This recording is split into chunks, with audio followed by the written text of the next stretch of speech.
We're back with Colbert Matsumoto. So, Colbert, I know that you're involved with the Star Bulletin, you're involved with Aloha Airlines. How did these things come about, and why did you decide to get involved with these companies? Well, a lot of it stems from our company's history. Our company is a locally owned company that has basically grown and succeeded over the years through a customer base and a support base built around local businesses. And so, the local businesses are very important to us in terms of our own history, our own success, and what our future is going to be. And, there's been a lot of changes that have occurred in our local business community over the years in terms of, local businesses basically being sold and acquired by other national companies that don't have as close a connection to our community. And, an institution like the newspaper is a very important institution for both the community at large as well as for the business community. And we had a lot of regard for David Black, who is the principal owner of the Star Bulletin, for the commitment that he made to supporting our local newspaper industry. Because what the newspaper does is not just convey news, but it also provides an advertising vehicle for businesses. And to have a competitive marketplace is very important for local businesses because it gives them access to more competitive rates. So your involvement with the newspaper, was it primarily because you wanted to maintain local ownership?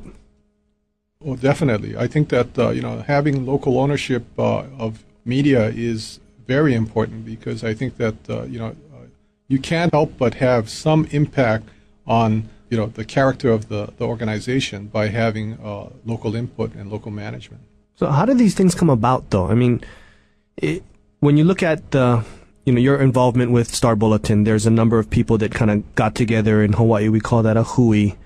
How do these things come about? One person just talks to another, and that's just how it happens? Pretty much so. In that case, one of the other investors called it to our attention and said that, hey, David Black's looking for investors, local investors. He wants to put together this group. And so we said, hey, we're interested in talking. We listened to what he had to say and felt that, it was something worthwhile for us to get involved with. And then how are you determining which people that you want to go into these type of groups with?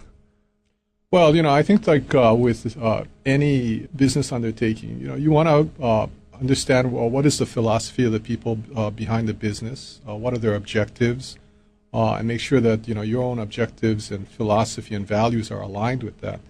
And then, also want to make sure that from a character standpoint, these are people that you can, count on in terms of, making the right choices as the business progresses. And so those are the kinds of considerations that I think we try to take into account in making our decisions.